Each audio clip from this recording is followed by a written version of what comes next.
Herzlich willkommen zu Handelsblatt Rethink Work, dem Podcast rund um Mensch, neue Arbeitswelt und Führung. Ich bin Larissa Holzki, Teamleiterin für künstliche Intelligenz beim Handelsblatt. Und ich vertrete heute Kirsten Ludowig und Charlotte Haunhorst aus der Chefredaktion.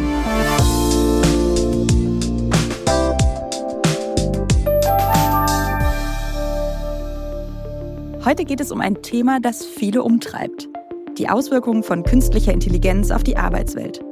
Denn mit KI-Chatbots wie ChatGPT sehen wir eine neue Technologie, die Aufgaben automatisiert, für die wir jahrelang studiert haben und mit denen wir unser Geld verdienen. Für das Thema könnte ich mir keinen interessanteren Gast vorstellen als Carl Benedikt Frey.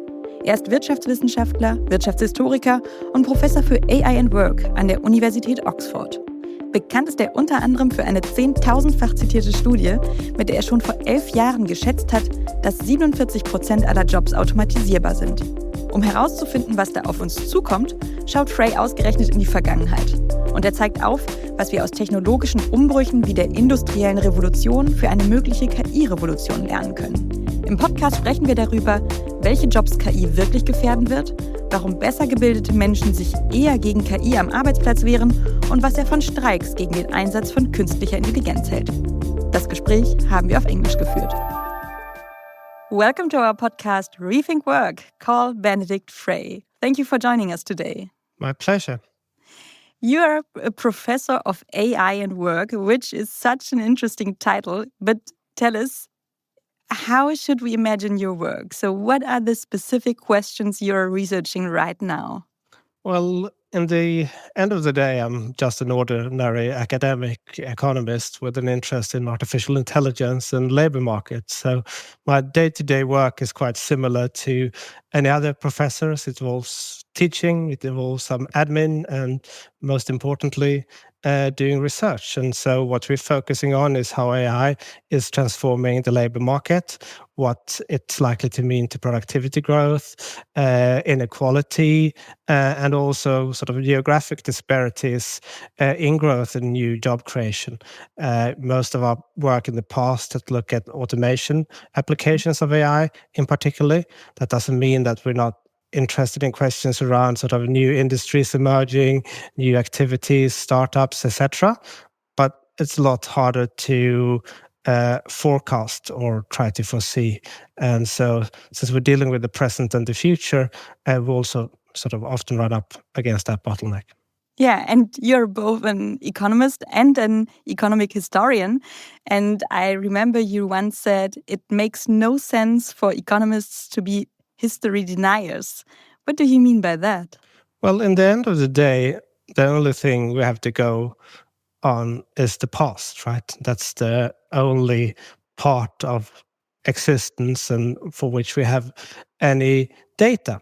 And so looking at the past, some things rhyme better than others. And so when we want to understand, for example, the impact of artificial intelligence on our economies, what should we compare it to? Well, maybe some of the sort of general purpose technologies of the past, like computers, like electricity and the steam engine. Mm-hmm. But those periods of technological change were quite different in themselves. And so we need to try to pick the right parallels when we think about history and economic growth and apply it to current times. Yeah, right. What is it about the topic of work that interests you so much? Well, work is something that affects all of our lives, right? And it's something we've, always done. Before the Industrial Revolution, most people worked, but they didn't have jobs in the normal sense. It's something that, took off with the rise of the factory system. And so because it's how we identify ourselves, how we derive our income, what really determines our prosperity and well-being, it seems to me that it's an important aspect to focus on. Yeah. About 11 years ago, you gained a lot of attention with a study that found 47% of jobs could be automated. Back then, the technology behind today's chatbots like ChatGPT wasn't even invented yet. So would that percentage be even higher today, or were you able to predict the future?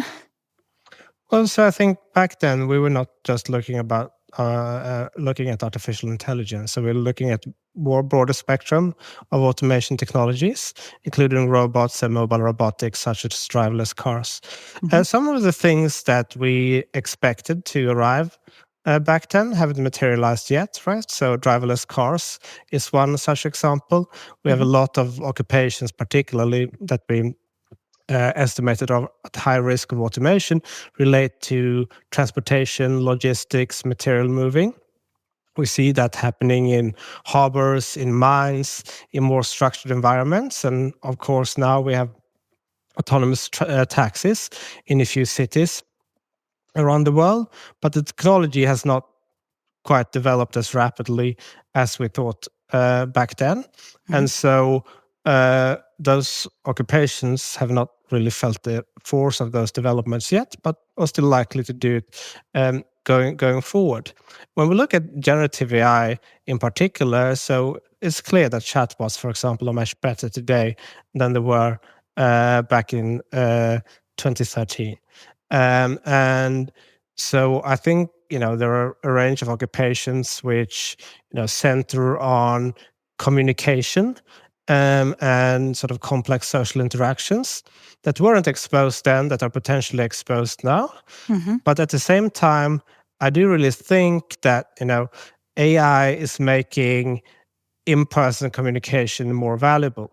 So think about it this way. If AI writes your love letters and everybody else's, the first date becomes more important. The same is true in a business context. If everybody is pitching their products using AI, how do you distinguish yourself in such a world? In-person relationships become more important. And so I do think that there is this element of in-person communication that is still very hard to automate. So I don't think that the rise of chatbots have expanded the potential scope of automation vastly. And call centers, by the way, were exposed in our 2013 analysis as well, as were fashion models, for example. And those are the kind of occupations that we now see being impacted by generative AI as well. Nach einer kurzen Unterbrechung geht es gleich weiter. Bleiben Sie dran. Sie leben Fairness, Kultur und Werte? Zeigen Sie Ihr Engagement als Arbeitgeber und werden Sie Teil der Fair Company Initiative. Mit der Fair Company Initiative zeichnet das Handelsblatt Unternehmen aus, die insbesondere Berufseinsteigern und Young Professionals ein faires, attraktives Arbeitsumfeld bieten. Zu den entscheidenden Werten gehören unter anderem das Engagement für Mitarbeitende, Diversity und Chancengleichheit, Nachhaltigkeit und gesellschaftliche Verantwortung. Erfahren Sie jetzt mehr unter faircompany.de. Yeah, you often talk about two types of technology, labor replacing and labor augmenting technologies. Can you explain what you mean by that, and what kind of technology is ChatGPT?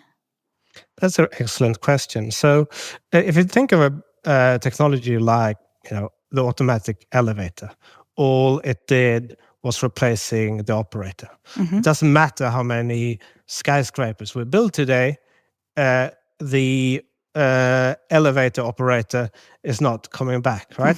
That's quite different from a technology like the telescope, which, as far as I can tell, didn't replace a single person.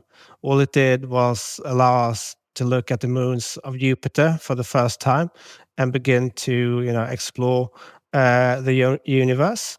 And many technologies are somewhere in between. If you take the automobile, for example, it basically replaced the horse carriage, but it created a whole new industry producing cars. It created a host of new firms producing components for those cars. It created a host of new industries producing machine tools to make those components. It created road commerce, mass tourism, travel, right? So it created a lot of new tasks and activities. And on balance, it was more augmenting, more enabling technology in the sense that it created new tasks and activities and augmented people's skills. Artificial intelligence and generative AI, to some degree, is not, quite yet a sort of full-fledged automation technology in the sense that you still need to prompt it, you still need to fact-check it, you still need to select output, edit output, etc. So in many tasks of activities, it makes us more productive in things that we are already doing. So it's not creating a whole new lot of activities, but it's increasing our productivity in existing tasks. Maybe going forward, that technology will improve very rapidly, and you may not even need somebody to prompt it in a decade from now or a couple of years. That is quite possible, but we're currently, somewhere in between. I think what's important at this stage is that it is a technology that increases productivity in existing activities. We haven't seen a whole new lot of new activities emerging from it. Mm-hmm. And in the end of the day, that's what drives growth and progress. If all we've done since 1800 was automation or, using technology in existing tasks, we would have very productive agriculture and cheap textiles, but we wouldn't have vaccines, antibiotics, automobiles, airplanes, computers, etc., right? And that's where most of the wealth we create comes from creating those new tasks and activities. Okay, but in fact, we are already seeing some jobs disappear. You mentioned the example of call centers. So which industries do you think will be most affected in the coming years by generative AI that can create text, audio, and images? So clearly content creating professions are highly exposed. Clearly activities, as you mentioned, like call centers are highly exposed. Translators, copy editors are other examples. Mm-hmm. And in particularly, people that focus on single tasks like freelancers doing copy editing, for example, we're already seeing some impact on that. Similarly, in work that we're currently doing, we see that AI has led to a decline in the demand for language skills and also a decline in the demand for translators. Mm-hmm. In addition to that, which is not surprising. I think, though, that most of the sort of replacement effect is likely to come a couple of years in the future, because I think it's more likely to come when we begin to use AI more in the context of robotics and mobile robotics, and when firms begin to restructure the environments in which they operate to better take advantage of these new technologies. That's what happened with steam, electricity, computers. That's also what's going to happen with AI, that firms need to make complementary investments to fully take advantage of these technologies. And when they do, I think we will see a lot of replacement in addition to what we're already seeing in transportation, logistics, warehouses, etc. Yeah, and it is true that AI can make us more productive. Various studies show that young professionals and lower skilled workers benefit the most when they use AI. Why is that? Well, think about it this way, right? If you're very, very good at something, and AI has basically been trained on the bulk of the population by documents that posts from the internet, then that AI will basically reflect the maybe slightly above average skill, right? So if you're Dostoevsky or Goethe or Schiller, AI would not have helped you a huge amount. But if you're an academic who struggles with writing, then all of a sudden, you can write about average level text, and that's going to increase your productivity, right? So it's not that surprising that people with lower levels of skills and novices benefit the most. In the end of the day, what AI does is sort of reducing barriers to entry in content creation. It's a bit like what Uber did to taxi services, right? Mm-hmm. With GPS technology and the Uber platform, knowing the name of every street in Berlin or Frankfurt was no longer a particularly valuable skill, right? And, with the Uber app, basically anybody, in cities where it's permitted to be used, I should say, could get into his or her car and earn some revenue on the side. But that essentially meant that incumbent drivers took a pay cut of around 10% when that proliferated, which might be the reason why it was banned in Germany and some other places too. So could AI be seen as an equalizer in the job market, making my hard-earned skills less valuable because others can achieve similar results using AI? I mean, what social consequences might this have? Yeah, so I think so that it makes barriers to entry go away, but that does not necessarily mean that people with lower levels of skill in Germany or the UK will benefit. So difference with professional services and content creating activities is that they can be traded, right? Unlike taxi services, which need to be done in the sort of place where you're located. And so if you take, for example, a software engineer at Google, that person makes, roughly 10 times as much as a Google software in New York City or in the Bay Area as a Google engineer in Manila, for example. The same is true with an accountant in Germany, earns roughly 10 times as much as an accountant in Cairo. So the huge differences in wages across space. And part of that reflects that people are more productive in Frankfurt than in Cairo. But if you then throw generative AI into the equation and that productivity difference is diminished, it also creates powerful incentives to offshore more of those activities to Egypt, for example, or other places. And so it's quite likely that AI could, reduce income differentials around the world, but still increase them within countries. Recently, you pointed out an interesting finding. So well-qualified people often reject AI at work because they fear of their status. How significant do you think this resistance is?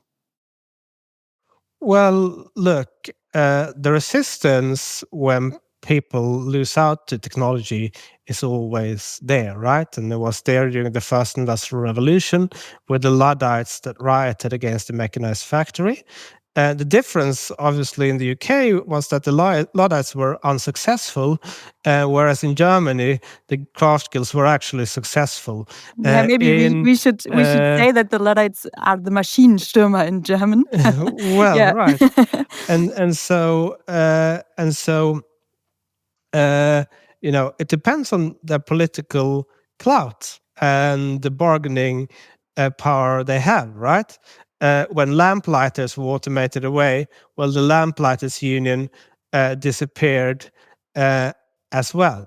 So, with regard to generative AI, when more skilled people are affected, they tend to have more bargaining power, more voice, more clout. And so in organizations where people feel threatened by the use of AI, it can actually provide a very significant hurdle to adoption, especially because those people are more likely to have decision-making rights themselves.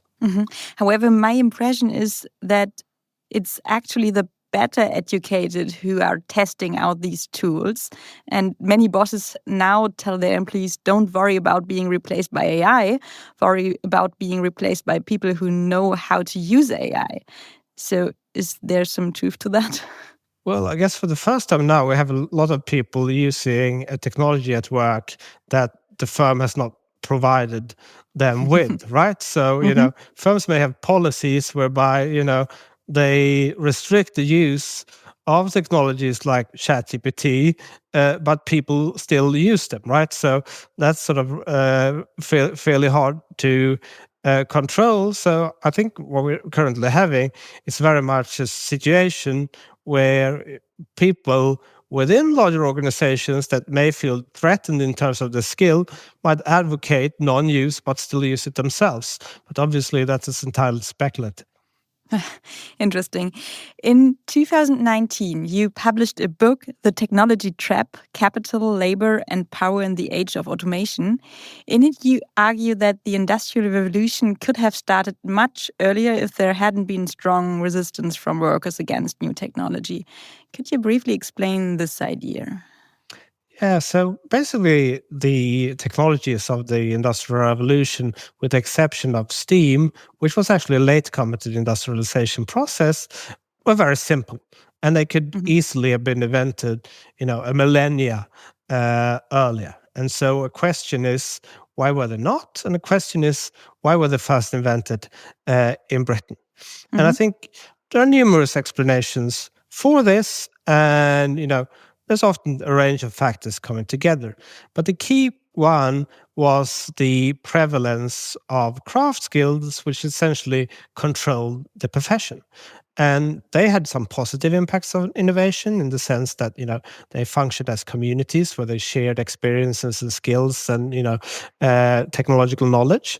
And they, often transmitted that to the next generation as well. But they vehemently resisted anything that threatened their own jobs, incomes, and skills, as most people would naturally do. And because they were quite influential in controlling, often the local city council, and often being supported by the ruling elites who were keen not to see unrest, they were quite successful in restricting the use of a range of automation technologies. And, as I mentioned earlier, even in Britain during the first Industrial Revolution, craftsmen did not go down without a fight. I think the key difference in Britain was the governments had essentially sided with the innovating party and used a tremendous amount of labor repression actually to support industrialization process. And so the army that was sent out against the Luddites, the Maschinenstürmer, was larger than the army that Wellington took to the Peninsular War against Napoleon in 1808. In addition to that, in Britain you had more integrated markets, right? So because transportation costs between cities were lower than on the continent, that meant that guilds which controlled the craft in a given city also faced more competition from the outside. And in an attempt to capture a larger share of the market, some guilds began to use automation technologies themselves in order to capture a larger share of the market in Britain, and that unleashed competition dynamics, which essentially meant that the Industrial Revolution happened in Britain before it happened on the continent, or for that matter in China as well, where the guilds persisted for another 200 years. Okay, does it mean that the environment today is very in favor of the development and adoption of AI? I mean, we are in times of economic downturn, there's this AI race with the competition between the US and China. So does it favor the development? Well, I think that if you look at various surveys, people are quite concerned about automation technologies. And in the US, for example, the Pew Research that suggests that people would favor rules that put restrictions on the number of machines that people use in production. There is a lot of concern about artificial intelligence for various reasons. At the same time, though, the world is more interconnected than it ever has been. And so as a result of that, it's harder to, shield yourself from these technological developments, nor is it, for the most part, desirable, right? So if you take, for example, what's happening in the US and Europe with Chinese import competition over the past couple of decades, right? So if you want to keep any production domestically, you need to use automation technologies in order to compete with those imports. And if you put up, tariffs that, try to keep those imports at bay, well, you're hurting often other industries upstream, right? So if you put on tariffs on steel, you're hurting the automotive industry because they use those as inputs. And so the world economy is much more complex today. And therefore, you're not in a situation where a craft guild in the middle of nowhere can essentially shield themselves from the rest of the world and prosper as a consequence. Adam Smith was right that, the extent of the market is what determines specialization and productivity. And, a lot of the growth that we've seen over recent decades and centuries stems from that specialization. And, we don't want to go back to a world where, cities are self-sufficient and shielded from the rest of the world. Right. In the US, we already saw actors and directors go on strike last year because they fear being replaced by AI. Was that just the beginning? And do you think we will see even bigger resistance? Yeah, I think it is the beginning of, the widespread concern over artificial intelligence. As I mentioned, we often seen this happen periodically. We rarely seen it being successful in recent decades. And in this case, they actually managed to strike a deal. But obviously, screenwriters and actors do have some degree of bargaining power. And so, they probably rightly calculated that this was a good time for them to make a move. It's also a relatively close-knit group in one place in Hollywood. It's not clear that, other professions will be able to coordinate as effectively, that they're more scattered across different geographies. Yeah, I often hear from managers, we would love to start this or that AI project, but the Workers' Council opposes it or slows down the process. What role do you think unions and Workers' Councils, so Betriebsräte, will play in determining whether an AI revolution takes place? So I think we don't actually have much widespread research on the role of works councils and unions on the direction of technological change. I've seen some positive examples where, unions have essentially managed to reduce adjustment cost, provide better incentives in terms of retraining, reskilling, and thereby arguably accelerate the adoption of AI and maybe even steer it to more, augmenting rather than replacing purposes.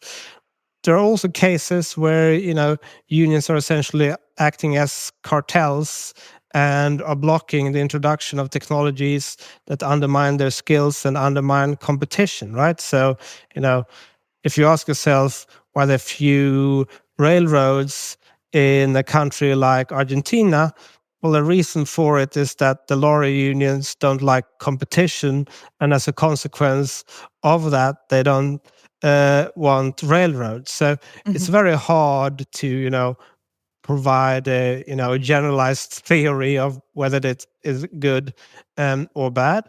There may be cases in which we forego a lot of benefits for technologies because it slows down adoption, and there will probably be cases where labor unions might have provided a very productive role in both adjustment and maybe, steering technological change to be more augmenting. And so I think we need to look at those instances case by case. Yeah, and we also have the situation of labor shortage. So I ask myself if unions shouldn't support the transformation of companies to help them competitive and help workers to reskill at the moment. Yeah, so I always tell my students, power is a zero-sum game. It's not like economics, right? So if you have very powerful companies that, are essentially able to, set wages at a lower level than they should be in a competitive market, etc., then labor unions can be very good in terms of counteracting that.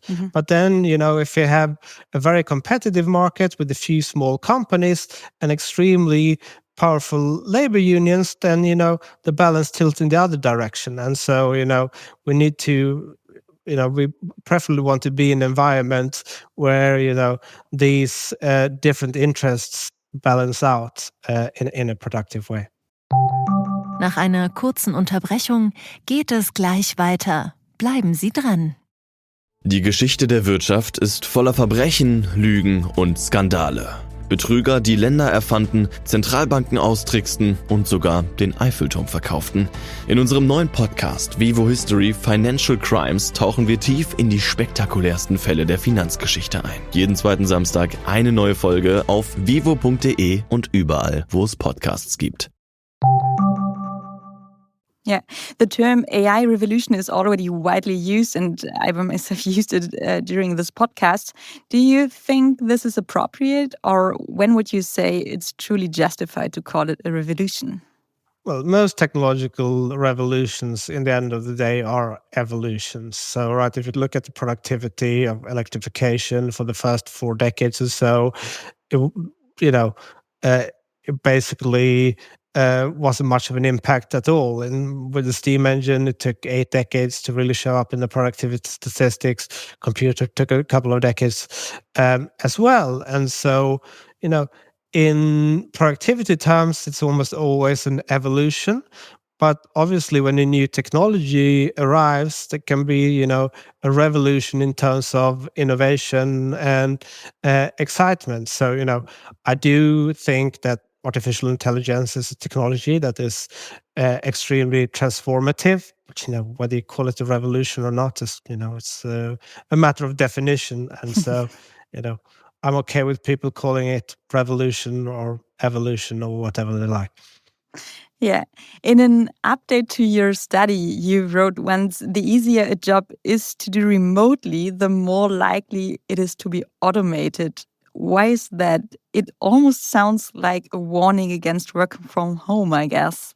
Well, simply put, the more data you have on what people do, the easier it is to automate. So if you do most of your work, in the digital sphere and interactively, then you just have a lot more data to pick up the patterns of what you do, right? And so if the world was just a static distribution of events, and if you had perfect data of what everybody's doing, then you can automate that. But the world is not a static distribution of events. It changes every day. That's true for remote roles as well. And so you have to deal with some novelty, which might be hard to automate. So it doesn't mean necessarily that everything you do in the virtual space becomes automatable. But as a general rule, the more data you have, the more cases you can cover, the easier it becomes to automate. So do you have any advice for people who are worried that their skills are losing value in the job market now? Well, I'm not a career coach, but there are certain things that AI struggle to do, right? And so to go back to the remote roles, in-person communication is something that we don't have robots that walk around powered by AI and are as convincing in small talk and all the things that we do in our daily lives, right? And those personal relationships, those interactions, they do really matter.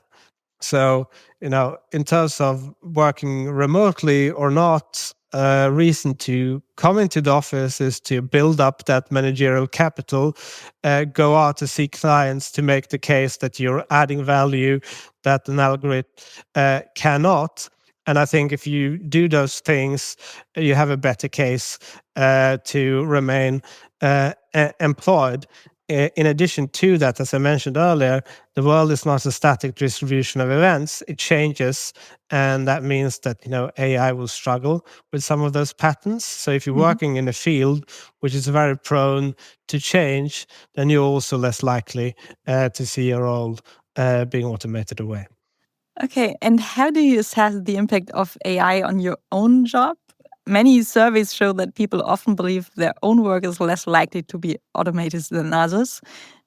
Well, the good thing about being an academic is that if you get tenure, it doesn't really matter if your job is automated away, or it might just be a benefit to go home and do whatever I want and let my algorithm do the work. But jokes aside, clearly there's a lot of things that academics do which will be and should be impacted by this. We're seeing developments from AI tutors, which are getting better by the day, to writing. Most academics are not very good writers, and AI can help people communicate to a wider audience, but it might also replace the writing process maybe altogether. But I think that's fairly far away. AI works sort of reasonably well for shorter text.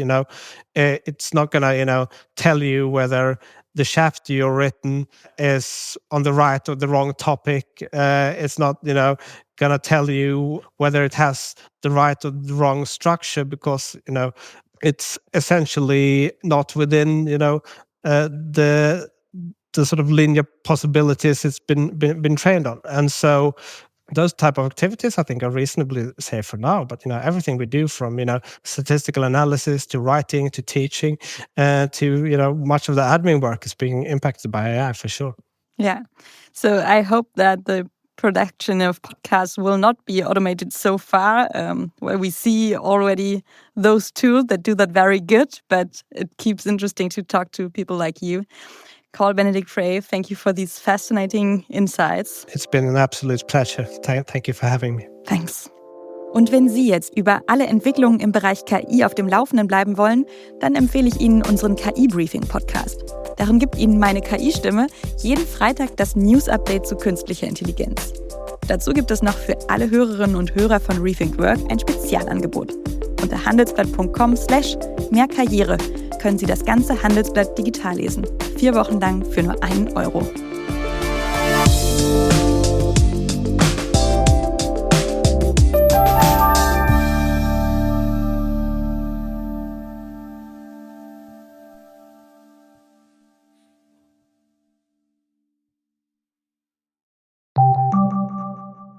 Über Gehalt spricht man nicht? Noch, denn die Zeiten ändern sich. Und das Thema Gehaltstransparenz rückt immer mehr in den Fokus.